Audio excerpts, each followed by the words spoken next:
Recording. All right, guys. Welcome to the Lost Cryptids Conservatory live show. Today's a recording. Today, my guest is Igor Burtsev from Russia. When did you get started in your research with Bigfoot? I started it just 55 years ago in 1965. It was my first participation in the expedition of Marie-Jeanne Kaufman. She was working on Caucasus in Kabardino-Balkaria. Yep. And it was my first expedition there. And it was just when my friend invited me to go there, I was a little surprised that before I knew that the snowman live somewhere in Himalayan and at least in Pamir Mountains in Middle Asia, Asia. But when he said it is in Caucasus, I was much surprised. But anyway, I said, okay, let us go. We shall see what is there happening. Yeah. So did anything end up happening there at the Caucasus Mountain region? Once again, did you have activity? Did you guys hear stuff, see stuff in the Caucasus Mountains? Yes, you see, it was her what is a point was in one village.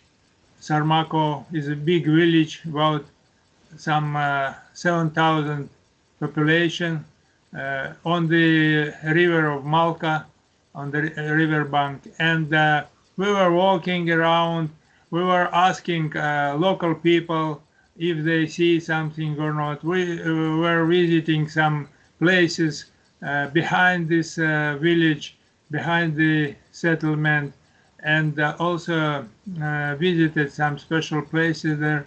And also we had a lot of some activities to keep the all the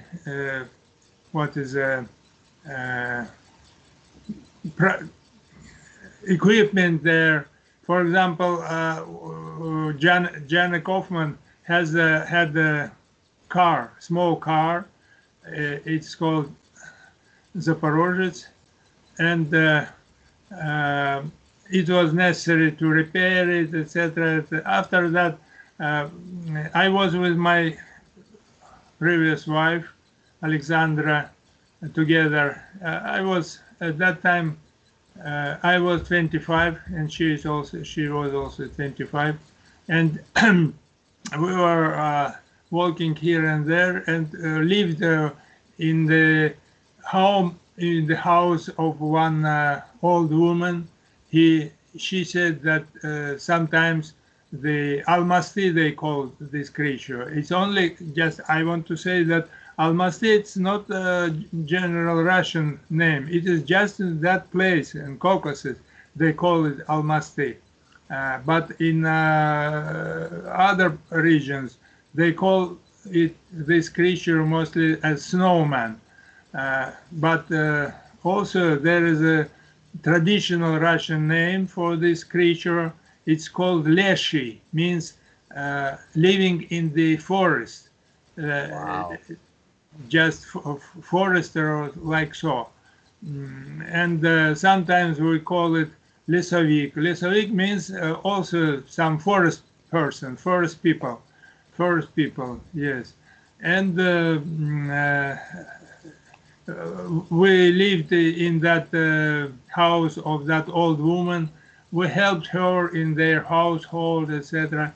And once some team of horse riders came to us and say, oh, we saw one in one other village, there was one woman, she was working in a raven, just cutting some twigs and brushes. They cut the brushes, and after leave there.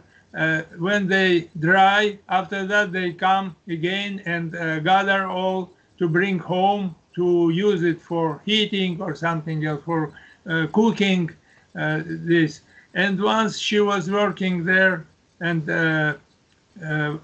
she was on the slope from down to up, moving step by step and cutting the brushes, and just see somebody's hands and moving fingers on it.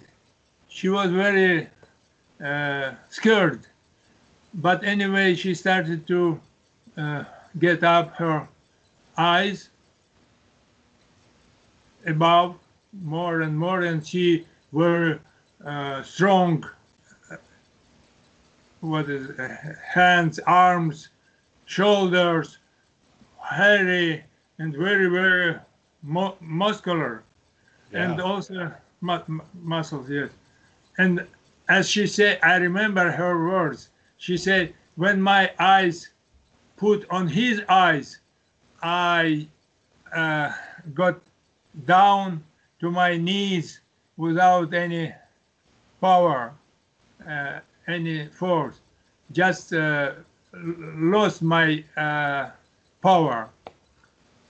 But after that, after 2-3 seconds, she thought that, oh, I have an axe, and also I have some rope. What he will do to me? Yeah. Yes, he said, what was the eyes? They were red and looking at her, and there were very muscular shoulders, hairy, and that is why she was scared of that. She did not understand what is that. But after he took her mind together and start to move back very slowly back, not turning her back to him, but what he was moving, she was moving back and back.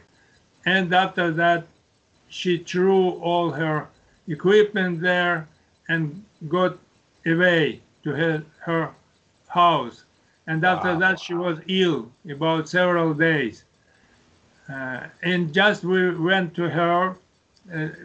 She narrated all these things, and it convinced me very much and impressed me. And since that, 55 years, I am involved in such research and searches, etc., expeditions, till now. Yes. Wow, that's amazing. Just several days ago, 1 month ago, yes, in 23 April, I got my 80 years old, and that's right. Such a old man, but I'm energetic enough to go, to walk, to hike in the forest, in the mountains, etc. I like this work. Yeah. Well, doing it for all those years, I'm sure helped keep you healthy and keep you going. And you look great and stuff. Yes, I move much, and then we say, in movement there is life. The life is in movement. That like water. I feel myself so comfortable in such work. That's great. So this woman, she's seen it. You said she got ill. She got sick afterwards. What was her symptoms? She have a fever. She nauseous. Think about her mind, not of physically. But she was very scared, and after that was feeling not good. Several days, yes, like so. Okay. Wow. So, and then you started from there, and you've been all over the world in some remote, wild places. When was your first encounter where you started hearing them and you realized They're real. Um, when was your first encounter? Oh, there were a lot of encounters since that. You see, after that first expedition, it was unfortunately I had very strict, very. I was ill, some about lungs, my lungs, and also tuberculosis.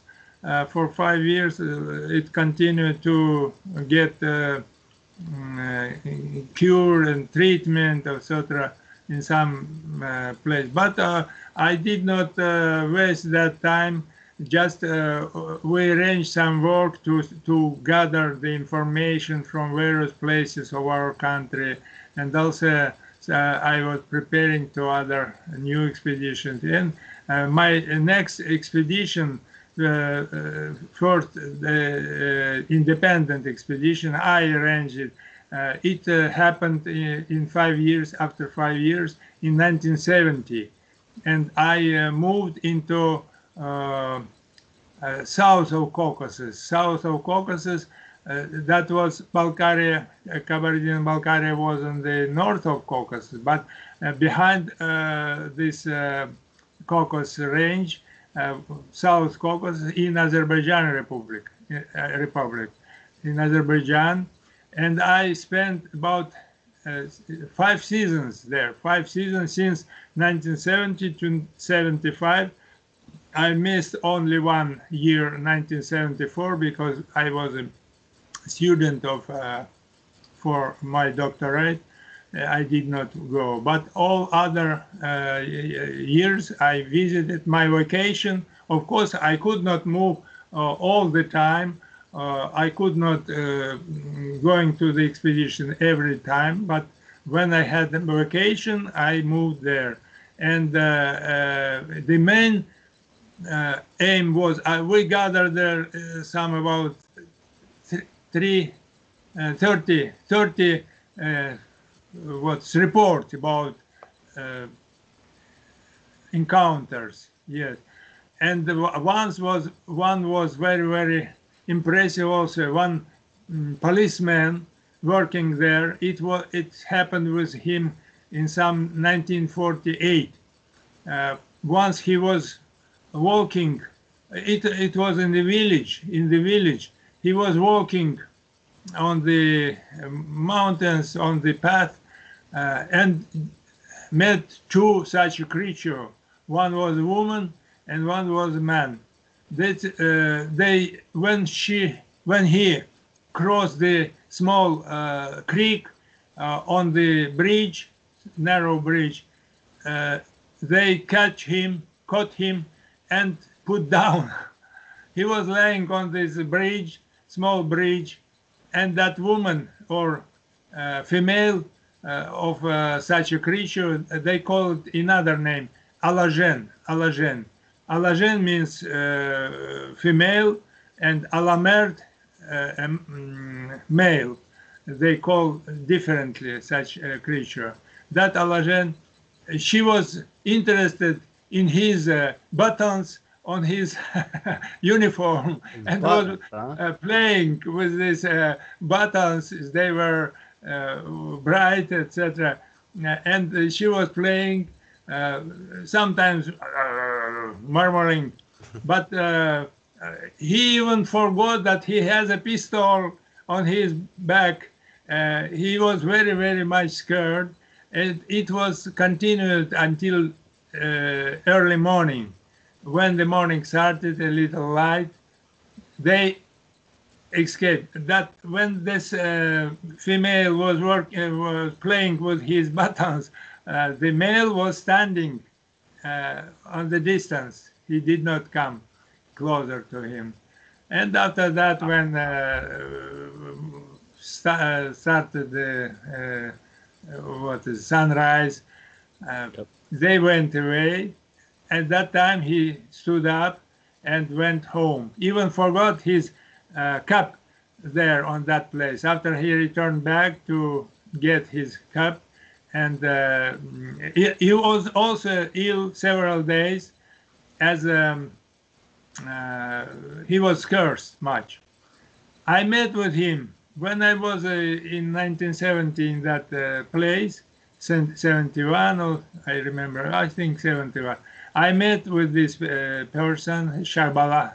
His name was Sharbala Husseinov, and he narrated this story again. But before I read about this story in Porshnev's, Dr. Porshnev's work, Dr. Porshnev's book, he changed the name there.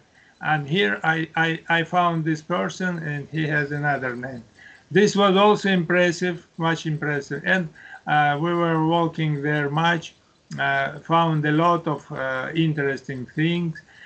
And main aim was to study braids they plated into the horse manes. They plating the braids, a lot of. I cut some 40 of such braids. Once one big herd of horses were gone to some I don't know railway station, etc. And I found some 40 such horses with braids plated in their manes. And I cut them and after gathered and kept at my home as an example. But also I saw such things on the field, in field work. Every night I was going there with night vision. Even the local borderline army men helped me. They gave me the night vision, that military one, from Kalashnikov. From Kalashnikov night vision. It was a big, some 3 kilogram weight, big such night vision device fixed on the Kalashnikov to see at the night.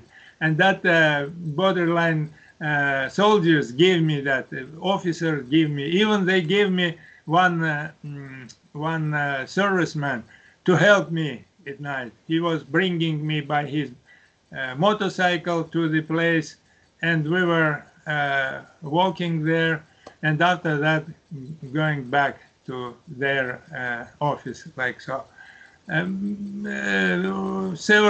5 seasons I tried to find who was the author of this braid, but I could not solve this problem. Just I saw that they were on the on the pasture, and after on the morning the braids braid appeared, but I could not solve this problem and stopped to to do this.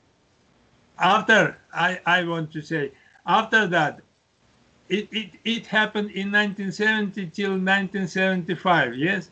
But in 2005, after some 30 years, I received the information from the United States, from Missouri, that one woman kept the two horses, and braids appeared on her manes. And she received me a lot of pictures of that braids. I understood that it is the same. This was made by some night creatures who coming to at night and doing that work. I studied it several 2 years. For 2 years we continued. Even once my friend Bayanov, Dmitry Bayanov, he received first this letter. After that, he told me, and we start to correspond with that woman. And after Bayanov recommended her to put some color ribbon on the neck of the horse, and she did it. And after that, in the morning, she came to see that these ribbons were implanted into the braids. That means they're interested in this to do. And we had a lot of photographs of such plates, such braids with ribbon plated in that. It was in 2005, 2006. And at that time, I visited that time in Missouri. It was in Joplin City. I visited that place in 2011, after 6 years, in 2011. And by the way, I got the tornado, big tornado happened there in Joplin. And I was taking part in the voluntary work there to help the people, because That's awesome. my host was one woman. I will not say her name. Once we were sitting in the basement of the house.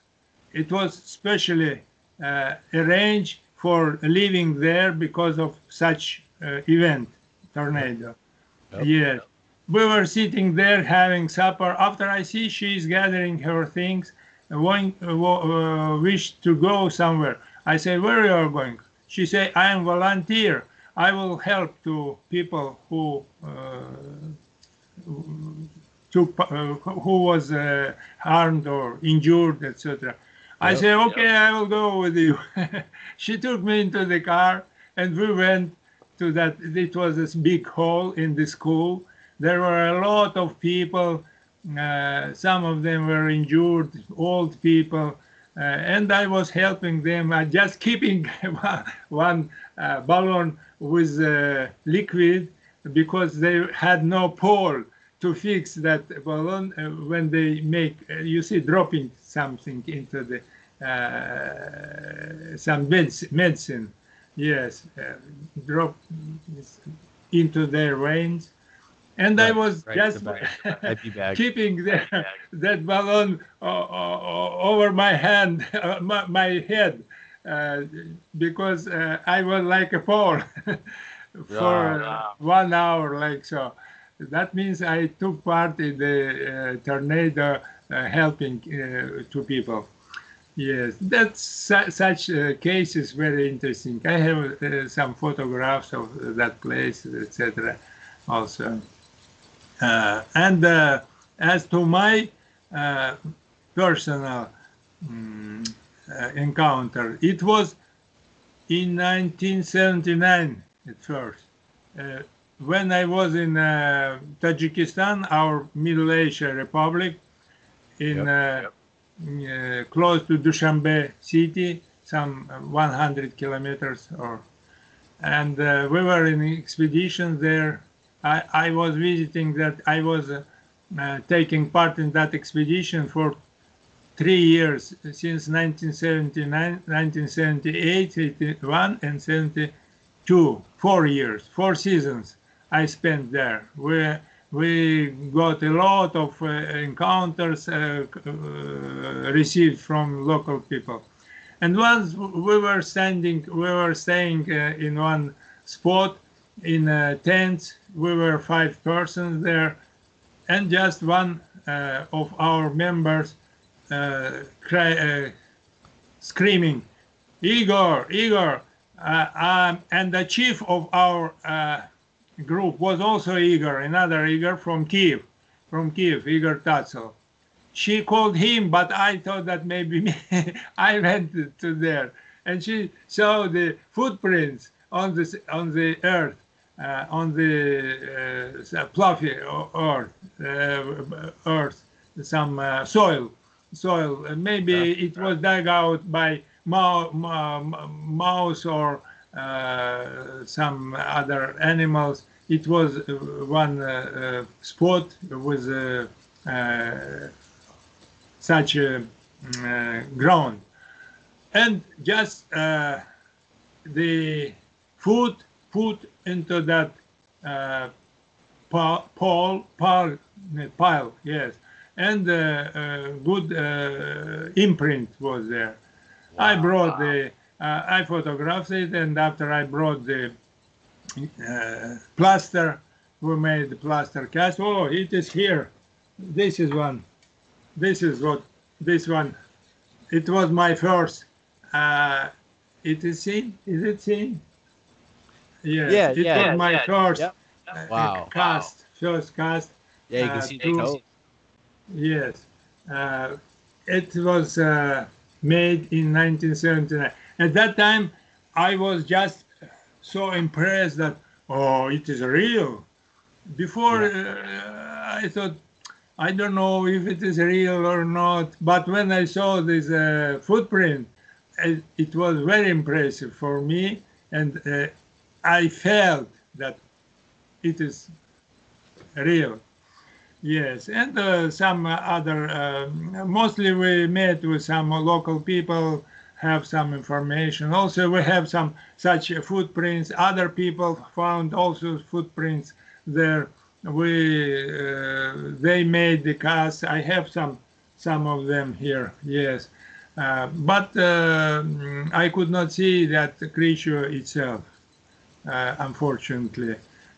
Our leader of the expedition, Igor Burtsev from Kiev, he saw them. He said that he saw. He was a mountain climber before, and he was experienced in this work. It was happened several times, as he said. That was also interesting. And also, if to narrate something interesting. For example, once we received a report that in Mongolia, the people found the skull of such a creature. In Mongolia, they call it almas, not almasti, but almas, Mongolian name. And Mongolian academician Rinchin once visited Moscow, and he narrated us about this finding there. And I was impressed also. And once, yes, it was it happened in 1976 when I went there to Mongolia. But before that, I studied the Patterson-Gimlin film. Shot in California, in 1967. I say that we attracted a lot of persons, lot of scientists who were very skilled, very prominent scientists. For example, biomechanicist Dmitry Donskoy.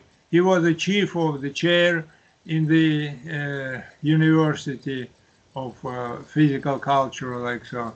He studied the the gait of that creature, and he said it's not human gait; it is a different. Also, some anatomists, some even in criminal police, they studied the casts of footprints. This footprint, oh yes, this is a footprint, for example.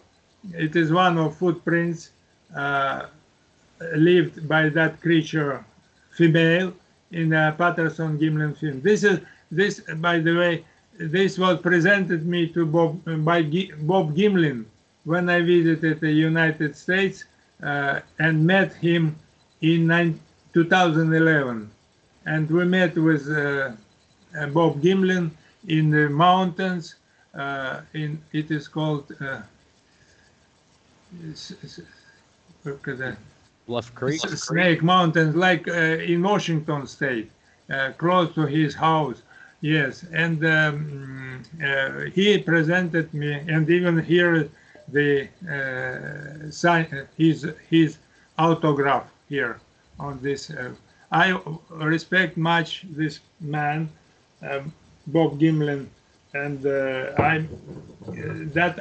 as I said, we studied this film very attentively, scrupulously, and we attracted some sculpture. Yes, some sculpture. What, for example, these are some sculptures of this film. On this film, it was made by my previous wife Alexandra. She is late now. Yes, for example, this is one of this. Also, there are another this several. She made 3 small sculptures of this creature, shown in Patterson film. And this one, is it seen? Yep. This one, yep. Yes, yes. And also myself, I also made the sculpture bigger a little than this one, but now it is absent. My daughter now making copy from that. That's why I haven't here. We studied very, very attentively, maybe 2-3 years. And this, after I asked my daughter-in-law, Igor Burtsev, to draw the portrait of this creature. That's really good. It was made by oil painting. She is a professional artist, Igor Burtsev, and she made this portrait. I consulted her a little to show some peculiarities of this, and now I have this. That means we studied a lot of that film, and once an academician from Novosibirsk, from Siberia, Okladnikov, Alexei Okladnikov, was on my lecture in Moscow University, and I invited him to come to my home, to make acquaintance with other stuff, other materials. He agreed, and we met with him. He came to our house, of me and my wife Alexandra, and she spent there in my house till 3 a.m. almost till the morning. We were sitting. I showed him some material, some stuff, what we gathered to that place. It was in 1975, I think, like so. And after that, he was a leader. He was a head of the expedition in Mongolia, very big expedition. It is called Historical and Cultural Expedition, Soviet Mongolian Historical and Cultural Expedition there in Mongolia. They were working several years. And I said, academician Rinchin invited us to go there to Mongolia to make acquaintance with their achievement. He said, okay, I will send you there. I will include you into my expedition and send you there in Mongolia. And I went in 1976. 1.5 months I spent there in Mongolia, hiking there on the mountains, using camels, horses, jeep, and on foot. On the mountains we gathered some material, some stuff, some encounters of local people there. But the main interesting thing was that they found the skull of Almaz before. It happened in 1960s, like so. That skull was that Rinchin, academician Rinchin, tried to send it to Soviet Academy, but they refused to study this finding. Yes. In that case, Rinchin appealed to Polish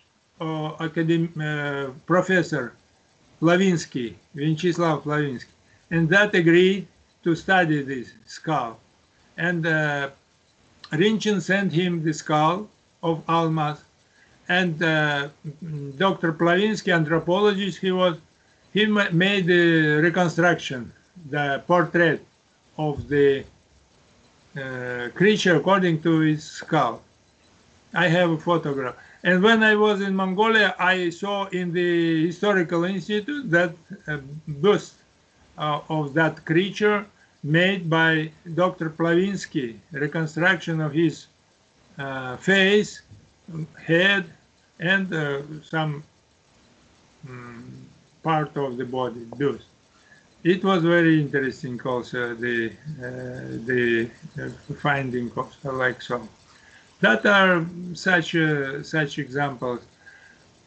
But if to say about encounters, at first I met, it was a real encounter in the United States, in Michigan State, when I stayed at Robin's house, Robin McRae now.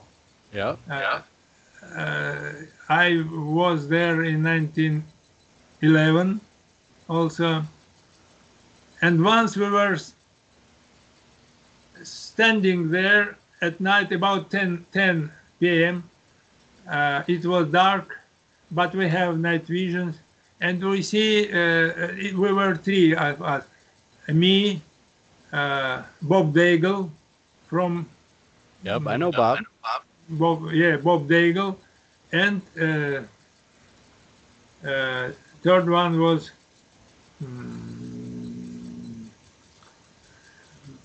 I think Joe, I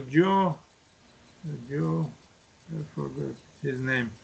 Forgot his name. Joe. He was a previous police man working in police. Joe. Oh, I forgot his name, a full name. Yes, we were standing there close to house of Robin, and looking in one place where we were feeding the creatures, because Robin narrated us that every night the creature, Bigfoot, coming to her property to take food, some etc. She giving them food, sometimes turkey, sometimes fish, etc. Even me, I also left them sometimes chicken legs, like so. Yes, and they took it. I understand that they took several times that. And once we were standing, three of us, near the house and looking at the direction of that feeding place. It was in 15, no, some maybe 20, 30 meters, like so, 100 feet. Yeah, not too far. And once raccoon came to that feeding place, I was trying to photograph him, this raccoon. Once, when I come closer, he escaped. After, when I get back, he again coming. It was some like place. And my two friends were together with me. But after they went away a little, in the some 15 meters away, to see some another place. And such was continuing several. I photographed finally that raccoon on the feeding place. But this time I see these two, Bob and Joe, coming to me and say, "Didn't you see it?" I said, "No." Before, when we were studying, I saw the eyes, red eyes in the dark, moving over the line of brushes there on the edge of a yard. And there was a small forest there, etc. And where there was feeding place also in forest. And I see eyes moving over this line of brushes, some 10, 20 meters long, that was the line. And they were moving very, very smoothly, not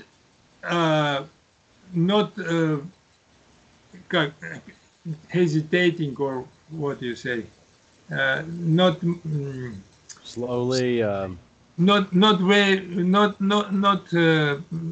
moving up and down like so, just on one line, like swimming. You see, very down smoothly. Yes, and after that, these eyes entered into the forest, and I did not see them. I said, if we go there, he will escape. We'll not go there. And after that, when they come, my friend say, "Didn't you see it?" I say, "What?" he just went out from the forest, small forest, and went to your direction. He was on some 20 feet of you. Stand up, and after stood a little and went back, turned back and went into the. I say, no, I was busy with this raccoon. It was distracted me from that Bigfoot. Yes, it was very interesting. But I saw his eyes. I remember very nice. And this is real quick. Were the eyes glowing? Because people say yes, eyes glow. Glowing eyes. And next, my encounter was also in the United States, in Missouri. There were that braids in horse manes. Yep. I second times went there after that hurricane, etc. And once I was sitting in the hall, and it was a window. Just I was by the window, but after that, this host, owner of this house, woman, said to me, she said, "What you? I was working on the computer there, just close to the window." She said, "Didn't you see one creature walking behind this window, and you did not turn your head?" She said, "I think it wanted you to look at it." But I say I was busy. Okay. Once, next time, I was laying on that hole, just on the sofa, not taking off my clothes, etc. Just it was. I was looking at the window. Glass door outside of. It was a porch behind this glass door. Porch. This porch was about 1 meter over the ground, and also it was a small fence, about 3 feet, like so, 3 feet high, small fence. Yes. And when I was laying at 5 a.m., I see something moving over this fence. That means over the 6 feet from the ground, over the 6 feet of the ground, and also it is more, maybe 1.5 foot, some shoulder and head, moving along the fence of the porch. Wow. My consciousness could not believe. I said, "What is this? Maybe it is a dog." Oh no, it could not be dogs. More than 6 feet tall. Right. Next, my idea come to, maybe it is neighbor going there. Oh, no neighbor can enter the private property like so. And also there is no neighbors close to this place. And when I understood that it was the creature, the Bigfoot, I went out from the door to look where he is.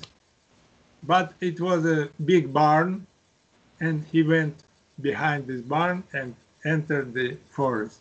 This was also one of such things I saw. You see, even my consciousness was not ready to accept such a vision. That is why I was thinking yet if it is or not, etc. I think a lot of people do that. They see the creatures and they say, "Oh, it's a bear," or "It's a hunter," or something else. They can't rationalize. They can't understand it. But also, I want to say, my first experience in the United States happened in property of Janice Carter. Janice Carter, she wrote us the letter together with Mary Green. They write to us, to Bayanov, Dmitry Bayanov and me, the letter that they observe a lot of the creatures on the property of Janice Carter and her father or grandfather Robert. Yes, she was.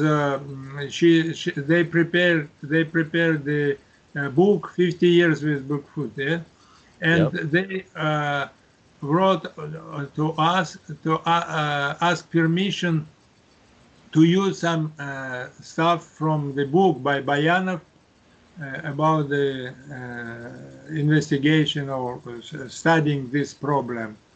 And they narrated us the story, and we were interested much. We were corresponding with them for 2 years, since 2002, 2004. And in 2004, I could, I as I say, I was ready to go there to check on the place, what happened there. And in 2004, I went, and some sponsors helped me also. I went to there to the United States, and also there was one man, the reporter of the youth newspaper. He was working in Washington. I met with him, and he brought me by his car to Tennessee, from Washington to Tennessee. Wow. Yeah, To Tennessee. drive. We moved for 2 days by his car, stopping once in some motel on the way. And after we went, Kabanikov, his name was Kabanikov. He is late now, unfortunately. But also we came to Janice Carter property, and we had a lot of experience there, and a lot of findings there, and a lot of footprints. Even Janice told us that the folks, old Bigfoot, visiting the basement of her house, and that is why I start to plow the soil there in that basement. I dug it, I plowed it, and before in front of entrance of that. And after that, I even covered with a coil powder, black such a powder, this ploughed ground. And once I was looking every morning into that basement, and once I see, oh, at that time, just some team from National Geographic came to Janice property and found me there. They And say, films. oh, we wanted to go to Moscow to meet you, but you are here. It was they were surprised that I am here. And we met with them. And I see once that inside of the basement, I was the first who entered there. I see the footprints on that plowed ground. Wow. But before, Janice told me that she connected with the folks, was mind speaking. Mind speak. And Yep. that folks said he was very angry that I plowed this. He said I will not enter that basement. Yes, he was a little, as we say, unsatisfied.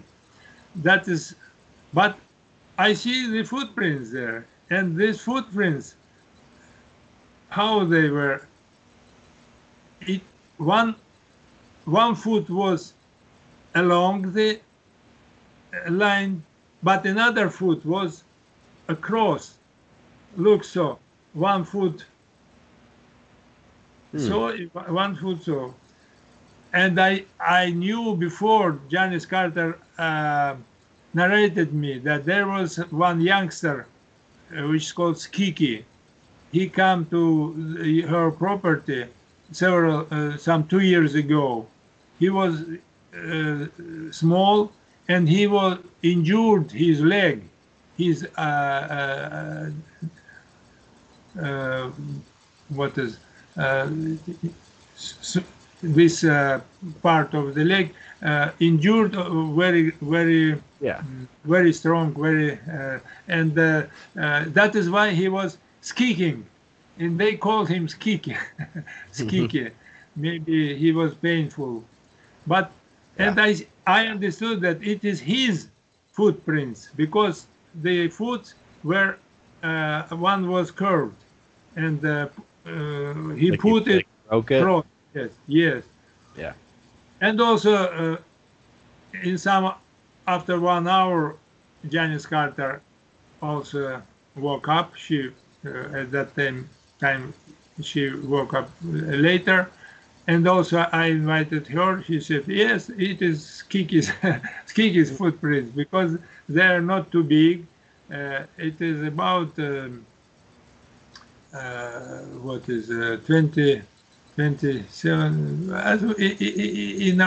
It was like number 9 size of if to compare with humans. Yes, but because Janice told that at that time this Kiki was about 5 years old, and he was not so big. That is why he went and also we were hanging there the foods in the basement under the ceiling, under the ceiling, yes, and there were pipes for water, and we hang on this pipe the plastic pocket with dog food, and it was torn, and the food was taken from them. That means he came for this food and left his footprints. I also made casts of these footprints. I have this. They were not very deep. That is why casts became very thin on the thickness. Yes, not thick. But anyway, we received that footprints. That's cast. Plaster cast of the footprints, and Janice confirmed that it was Kiki. Such experience also, and we found a lot of stick structures on her property. I photographed them, and also we were moving into another place when Mary Green lived at that time, close to the Standing Stone National Park. And we found a lot of footprints in Standing Stone Park, and also stick structures. And at that time, I started to be interested in these stick structures. They were like pyramids or like huts, huts. Yes. At that time, I started to be interested in such stuff. Also, in our country, in Vyatka region, one forester was Valery Sergeyev. He also said about such structures. After that, he did in 2004, but another person, Alexander or Anatoly also started to study these stick structures. And when I was in Janice's property, I spent there 5 weeks. He sent me photograph from Vyatka district from Russia. The same similar structures there found. It was very interesting to compare what happened there in the United States, in the Tennessee, and what happened in Vyatka region in Russia. They were similar, you see. It was it surprised me much. That's why I started to study this for more and more and more. And until now, since 2002, till now, I study these stick structures, and I can say if they made or it is by human made structures, because I just feel their style, how they do this. And I Right. found now these days. It Yeah. was also connection with of United States data materials with Russian materials. It was very interesting to compare. That's right. Yeah. Because when you look at the details, it's not nature related. It's No, manipulation. not natural, not Yeah. natural. So. They, for example, they screw, they wave Yep. the Twist and stuff. Yep. branches, the trunks, even thick trunks can bend. I don't know how they can bend, not breaking it. I think they can influence the structure of the wood. Yeah. I'll have to send you some pictures. Actually, we just got some pretty amazing one. Yesterday. Before you went to Janice's house, back in the 70s, did you guys see any tree structures? Did you guys remember any of that coming up, the tree structure thing, or was it just recently? Once again, Have you heard of back in the 70s when you first started out? Was there anyone talking about tree structures? Was there any idea of no. tree structures? I started this just in 2002. Right. Yep. Started, yes.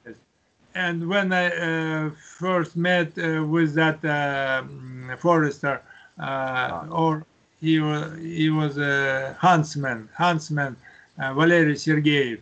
It happened in 2002, just first information. And at the same time, we received from Mary Green and Janice Carter also information about such stuff. In the same time, before I did not know about this. Before Yeah, I did not. it I seemed did not like, pay attention to them. I did not yeah.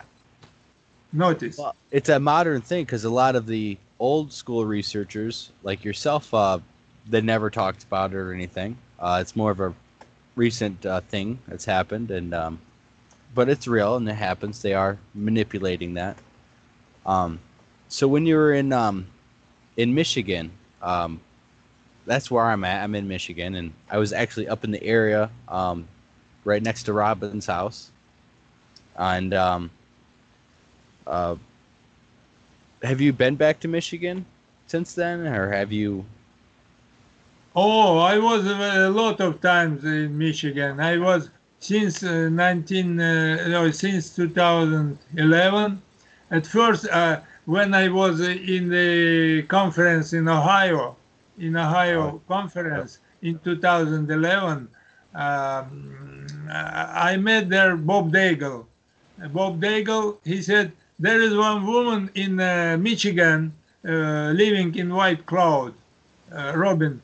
She has a pony, and the braids appear in the pony's mane. I started to be interested in that case, and not immediately, but after I returned back to Tennessee, or even no, I was in Atlanta, south to Atlanta, which was the state there. Louisiana. No. Georgia. Atlanta in which state? Georgia. Georgia, yes.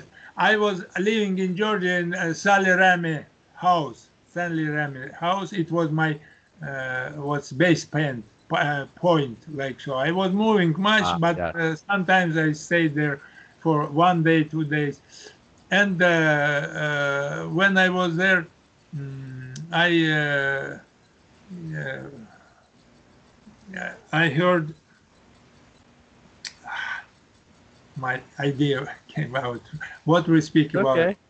What you were talking about, and you're in your base camp in Atlanta, Georgia. We were talking about Michigan. How many times you came? About Michigan, yes.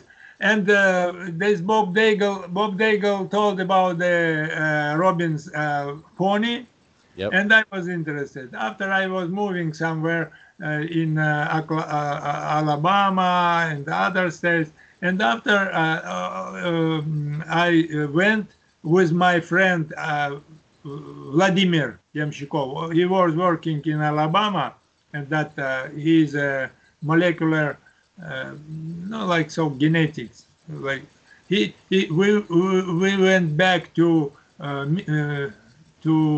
Missouri and also to Michigan, to Robin's house, and it was the first meeting in 2011. I spent there some 1 week. I put my tent there in the yard of Robin, and there were interesting happening there happened. That is why I was interested much about it. And after that, I came again to that place and was several times was there. But also I visited West Branch. It was northern part of Michigan. Also, I met many. One person was there in West Branch, even. Phil Shaw? Just a moment. Phil Shaw runs that conference up there with. There were conferences. No, but I was hiking much there in Michigan, in very Sherwood. There was Jim Sherwood. Jim Sherwood showed me many times very interesting things, stick structures, footprints, etc. I saw there. Also, I was in some places. Now I don't remember the names, but the people there were very kind, and they were. I was there with Bob Daigle. We were moving. We were speaking to people. We were finding new stick structures with Tom Sherwood and not Jim Sherwood. Jim Sherwood. And also there were several conferences with Phil Shaw. Phil Shaw also, he arranged the conferences, and the people were very kind to me, and they were listening. They also shared with their encounters what they saw, what they meet, etc. And once was just a woman in northern part of Michigan. She showed her photographs. Also, James. I should look. That's okay. My writing. Yes, I had a lot experience there in Michigan. I was several times. I was in 2011. After I was in 2012 also there, and later also was in 2015, 2016. Several times I was there, and I have a lot of information there. And even one, I have written my book, one book on 2 languages. I will show you. All right. Yeah, and Jim Sherman, he's I think part of the BFRO. He has a YouTube called Lord Cryptids, so check him out. He's some good stuff. This was such a big book. It is in 2 languages, in Russian and English. And there is one chapter which is called Forest. Just a moment. It is called Prankers. Very fitting. Just a moment. Forest people pranks in Michigan. That is one chapter. They are pranking on her property. Many things. For example, once we there is a under the floor. There was some space, like basement, but not inside of the crawl space. Ground, not inside, just over the ground. But it was some about 3 feet high space there inside, 3 feet high. And these creatures, Bigfoots, entered down, and we there were some opening from the side, and they were entering. Once I said to Robin, let us close this opening. What will happen? When we close that opening, next time we'll come and see that the siding was turned out, a piece of siding. Wow. Yes, it was necessary to big force, big power to do this. Even here is the photo of that. Yes, here it is. I don't know if you can see this. They turned out the piece of siding, plastic siding. It was necessary to. Another case was this dog. You see, this dog. Yeah. With a bowl for food. One bowl is broken. You can see this. Yes? Yep. One bowl is broken. What happened? Once at night, my tent was there, standing in the yard of a property. I was sleeping in the tent, and another person came by car, by jeep, with his son and grandson, and they took another tent, big tent, and slept there. At 4 a.m. I hear very loud sound of something breaking. I don't know what happened. I woke up, and also that man woke up. I asked him, what happened? He said, I don't know. He was walking, looking around. But we thought that it happened in the forest. That is why did not go around.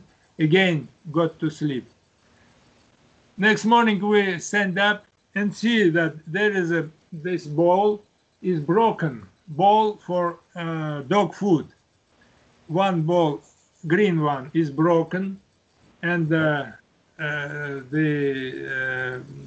son of Robin put another bowl, this red one, or what is rose one. Yes. And also there was some small basin in the ground, some maybe 3 feet in diameter and 1 feet deep into the ground, because it was hot and it was water for dog to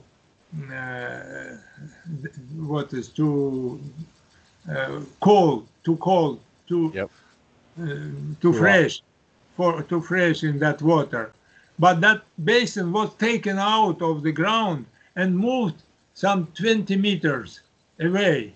It is about 60 feet away on the other side of the tree. And also such things happening sometimes. Once, for example, it happened in February, 1st February of 2012. Before, we had no signs that they are coming. But once again, I said, Robin, your basement is open. There are big opening there. And there is frost in the winter. Let us close it, because maybe your pipes with water will be frozen there under the floor. Right. And I put 2 big boxes, plastic boxes, to close this opening. It's from another side of the house, not as first it happened in the summertime. We closed with these 2 boxes. At 1st of February, we woke up from the noise. When we went out to the porch of the house, we see that there was a plastic bucket, bucket, broken the bottom of that bucket. and also some small sculpture was moved. The box for flowers was put between these sticks of the fence. They made some, as we call it, pogrom, some disorder on the porch. Disorder. That means, and also I see that these plastic boxes, which were closing the opening under the floor, they were thrown away from their place. That means they are not satisfied. They were angry that we closed the opening under the floor, and they made such harm on the porch. It happened just 1st February. Also, it was an interesting experience there. At 10th, I should leave that place, Robin, about 12th of February. But on 10th February, I say, let us make some experience. We shall put one bottle of beer into the bucket for food there for them. Yeah, why not? Also, she said, I received the mind speaking from them. They want tobacco.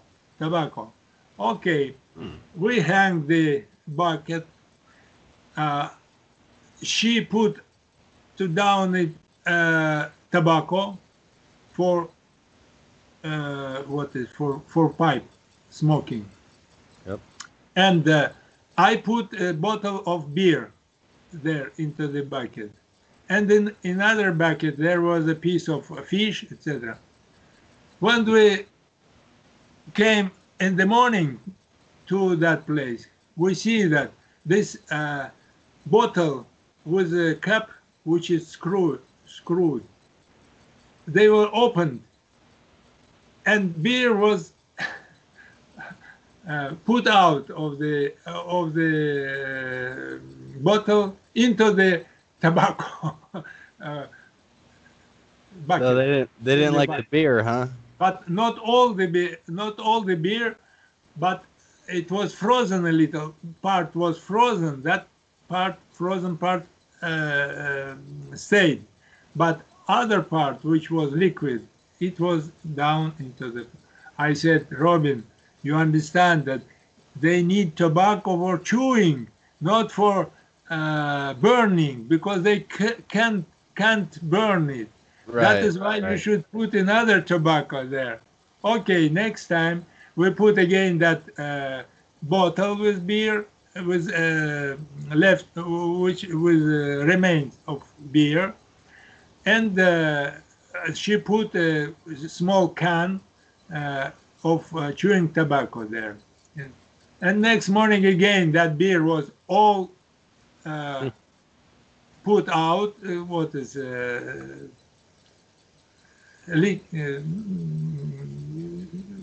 Emptied. The bottle was emptied. Yep. And the can of tobacco was taken by them. That means they receive what they want, but they don't like beer. No, it guess not. You see, I don't know why.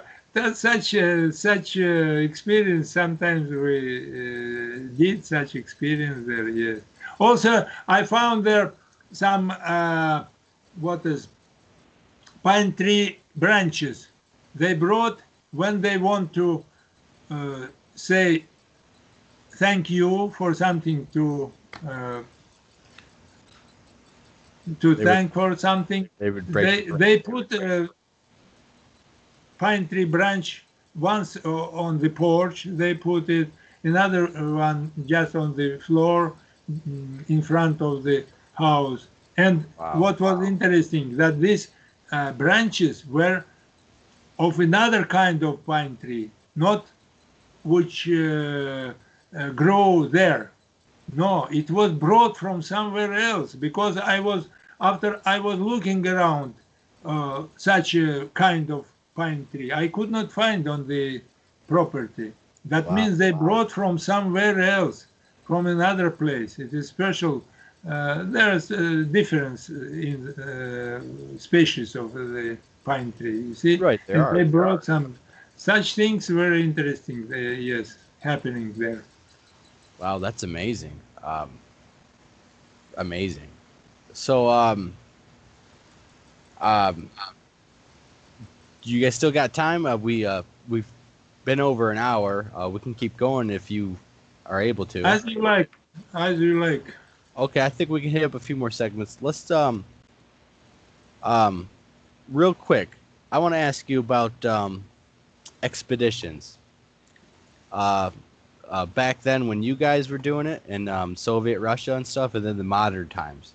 Do you see a big difference between how rough and tough it was back then, what you guys are doing, versus now in modern times? Are modern researchers going to the extreme lengths in the expedition like you guys were back then? You see, I noticed big similarities, what happened here and what happened there in the United States. And as I know, they have connection between themselves in America and in Europe and Asia, etc. They have some connection, mind, mind, as we say, mind speaking or telepathic connection between all of. That means they combine the unity, information unity, and they have similar what is habitat. For example, as I know, Janice told that sometimes they have some gathering. They gather from various places, these Bigfoots, in one place, and something like conference they have. Yeah? The Right. same we have here in Asia, for example, in Kazakhstan, they narrated me such experience, and also in our Russia, some places also they do so. They gathering maybe in June, just in June, they gather from various places, and also they construct a lot of pyramids or huts for such a meeting, you see. Wow. One man told me here in Russia that they have some 200 small huts, pyramids, in one place when they gather for them.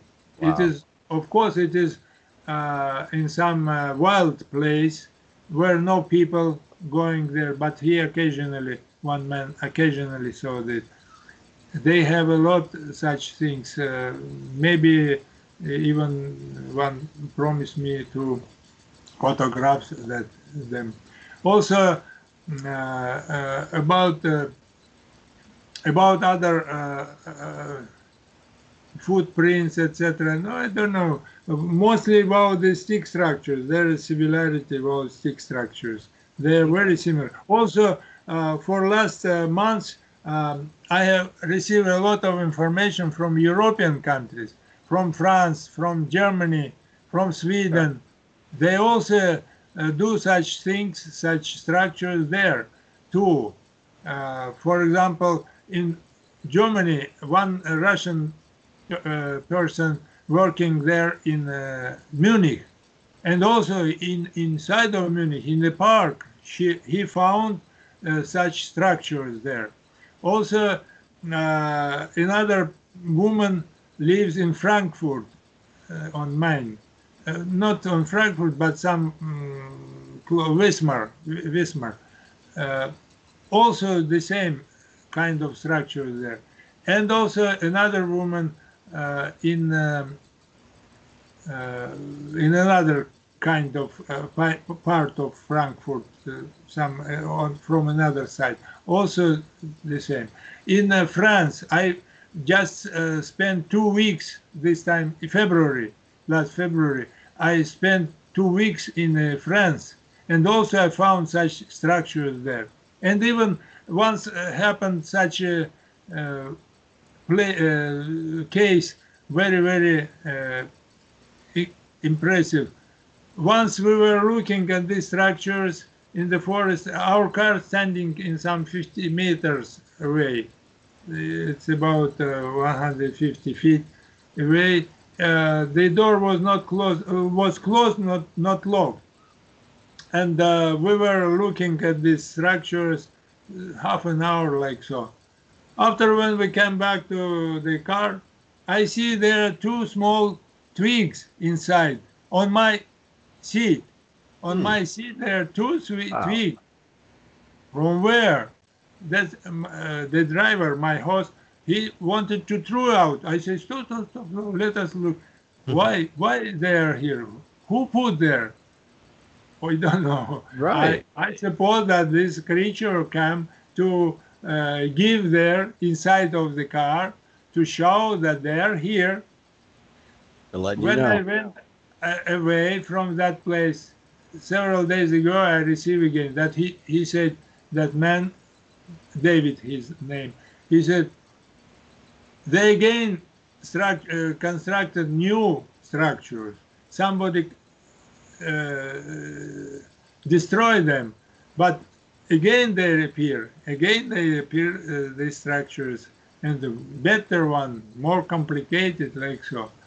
It is also the same, I see it in Moscow Park, close to my house. When I live here, some 15 minutes I go from here to that place, and they make huts there, structures, and it is possible to say that there are kids doing. No, now there is a quarantine or self-isolation. Nobody is there. No right. Kids, no youngsters there. Yes, but huts appear. I photograph a lot of such. There is a park, a lot of along of river. Moscow River, yes, 3 kilometers long. And I found 4 points on this distance, each one about 1 kilometer or less, each one from another. And in every point they construct the huts. They construct some fences, like small fences, and doing also what is not possible to do by the kids. On the high of some, for example, 20 feet on the tree, they put a pole across the fork. The trunk is in fork shape, yes, yep. And they put the long pole about 3 meters or 10 feet or more, yeah, on the height of 20 feet. Nobody can do this. And in several places they do such things, you see. I don't know what for, but they do such things sometimes. I tried to put the game camera for 1 month. I did. No, nothing can catch this camera. They feel the camera. They don't like to be photographed. That is why. Yeah. Nothing. Somehow no results. Yes. This is happening. Many things similar as here and there in other countries. That's right. In Australia also, in New Zealand also we have some signs. They put some signs like big letter A with two poles and 1 cross, and sometimes there are 2 cross. They do also such thing like X, big X standing in the forest. So for example. In 2018, I visited Komi in the north of our country. One man put a game camera there. Misha Smirnov put a game camera, and this camera took picture of the creature. For 1 minute it was moving. Video. Wow. We studied this. Also, M.K. Davis took part in this study. We came to conclusion that this was moving the creature of Bigfoot like so there. Yeah. And they also when we were looking for the place where to put our camp tents, etc., we see just such a sign and stand on that place. You knew right there. Yes, there are many similarities here and there. Yes. There are. A couple more questions. What do you think they are? Are they an ape, animal-like? Are they a tribe of people? Are they the Nephilim? The Nephilim stories come from the Caucasus. What do you think they fit? As I say, they are adjacent people. They are human-like creature, Okay. not ape. Not ape Not in ape. general They're a tribe, like native tribe.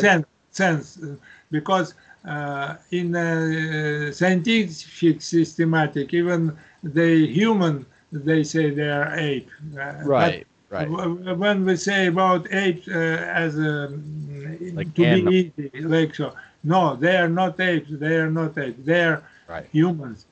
They are humans, but of another species. And also, I want to mention Melba Ketchum, Dr. Melba Ketchum, which she made a DNA study. study of DNA of them. I'm follower of her. I believe that these creatures are hybrids from the human and some incomers. Did you provide any DNA samples to her? This is my attitude. There are some people who want to hunt them. It is not good. It is amoral, because these forest people are humans. It is not possible to harm them, to hunt them, and even they will not give such opportunity to people to catch them or to kill, etc. But sometimes maybe they have not the same capabilities. There are some different, maybe somebody more advanced, somebody not much advanced, but in general, they are like people. They understand language. They speak. They can speak any language, but of course, some in such accent. Yes. As Janice told about, and also in our country, somebody told me how she heard their speaking. They can speak Russian. They can speak English. They can speak other languages, Indian languages in America. They use it also. Oh, Janice Carter, by the way, she arranged one dictionary using some 300 words of them, how they use it, what is the meaning of these words. Yes. Wow.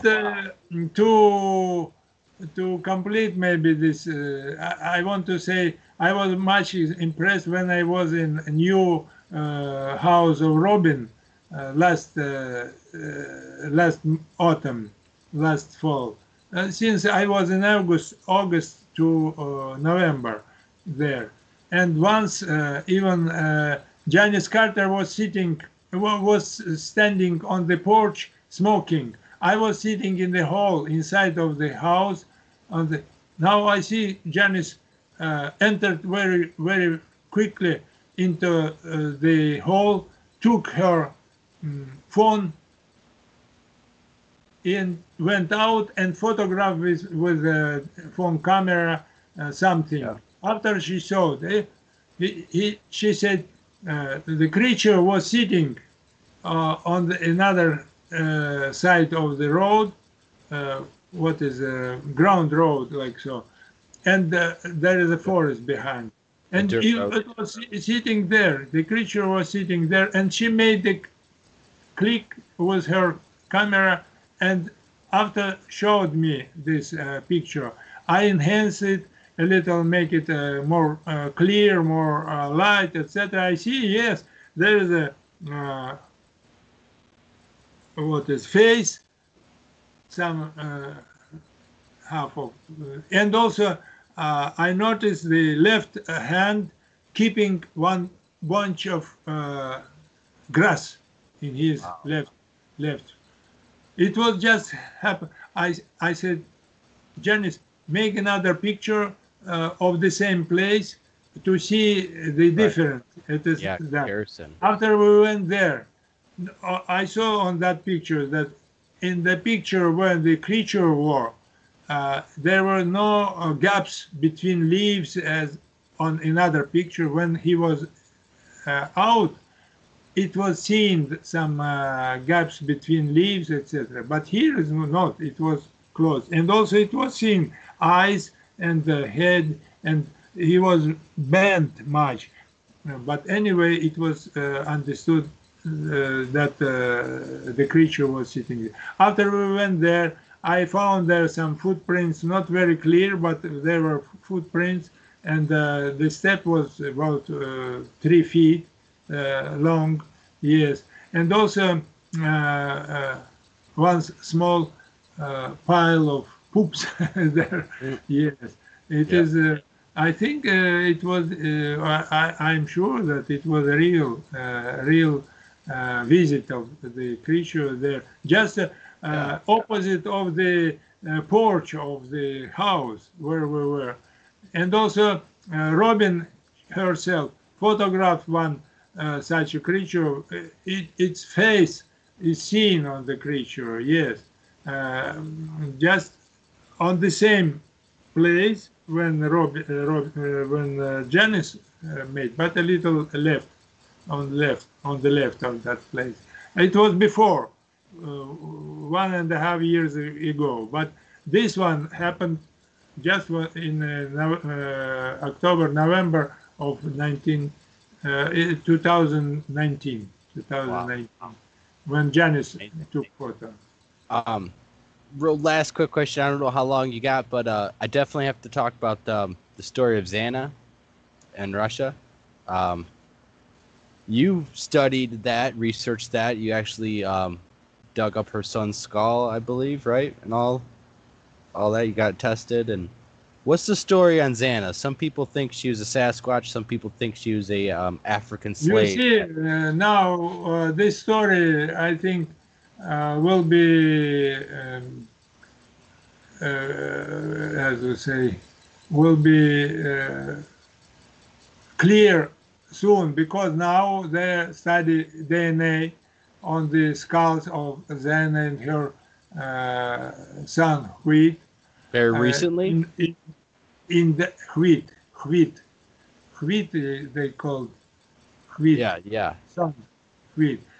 And Xana and Wheat. And they study DNA on the bones in Denmark, in Geogenetic Center. Just now, yesterday and today, I should send them some docs of that excavation, some permission, etc., of the descendants to publish this material, etc. Okay.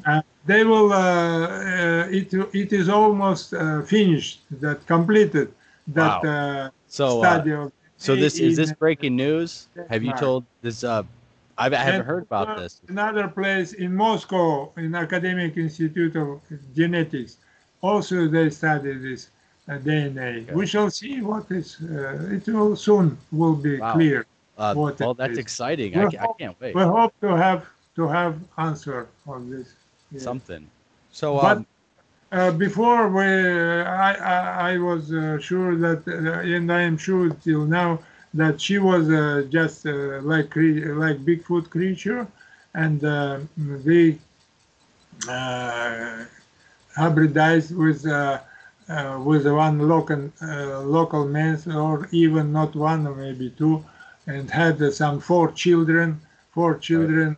and these children had their children. Now they are descendants of her, maybe some 50 persons living in various places of Abkhazia and also even in Russia. Yes, but we haven't enough means to study this more in details, etc. Some descendants are dying, and we did not study them. But it is possible to do. It was Brian Sykes was studying this DNA, Oxford Dr. Brian Sykes. But I think he was not much correct, because he was made just quick study of DNA. But the serious study, it needs much more time and much more means, money for doing that. Yes. And since then, technology has improved, so it's now this, for example, in Denmark, they studied 2 years. They studied this. Their representative came to Moscow. He took parts of both the skulls, cut out of that, and take back to the Denmark, and they studied it for 2 years. Now we shall see what they will say. What they will say. Yeah, I can't wait.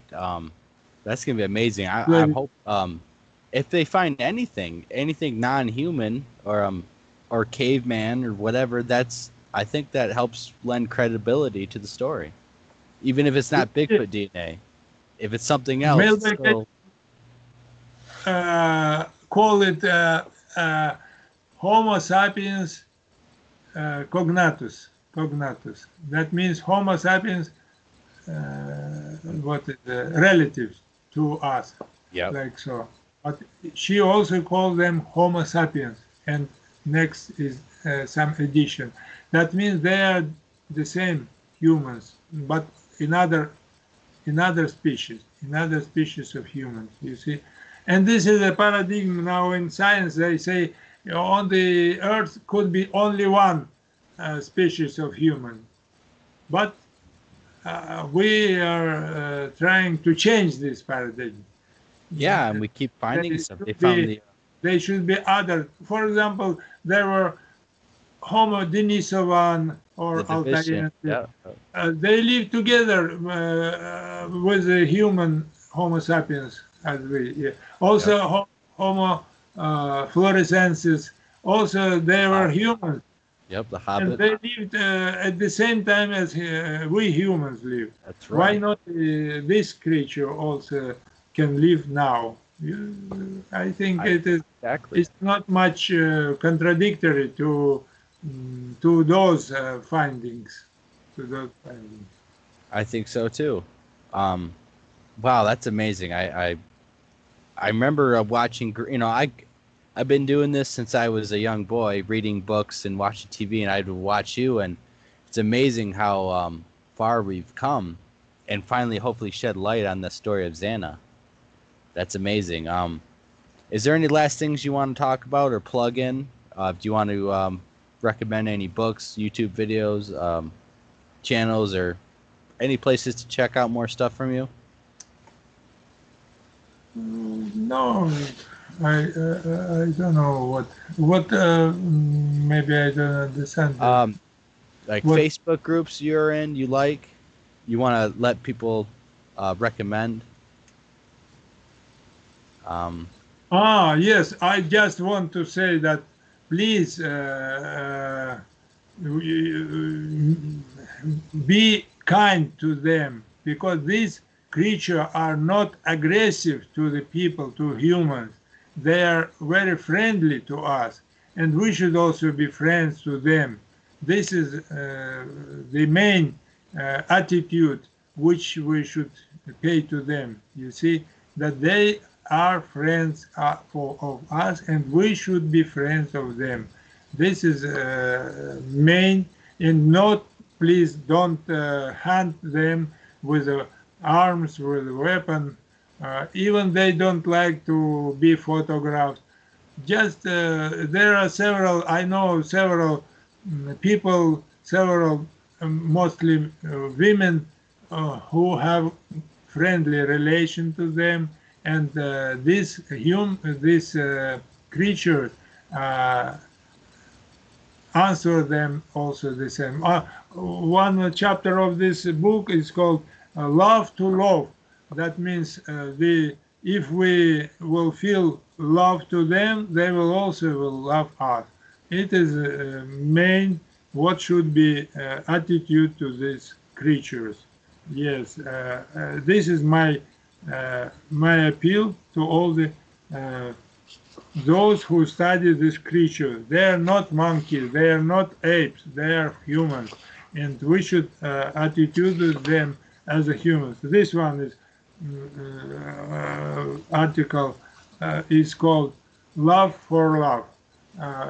One woman in our country, also in Urals, she had a long relation attitude, a long relation with them, and she feed them. She visit their places. She knows their family. She brings some toys for their children.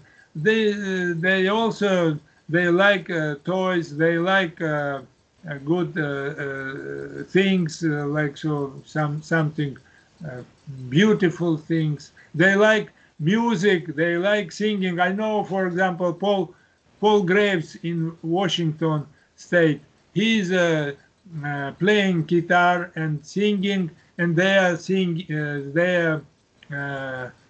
hearing his play, his music, and they very like that. And also I know Robin's daughter, Kathleen, she was playing flute, yes. And Yep. also she said, when I was playing, they were gathering around in the forest and hearing that. They like music, they like musical instruments also. They say from all the technology, they like most of all the musical instruments, like guitar, like drum, like organ. Organ is a such thing. Harmonica. Not harmonic. No harmonica. There is special special instrument for playing in the mouth. It is like I don't know how it is called in English. Organ. Okay, it's okay. Yeah.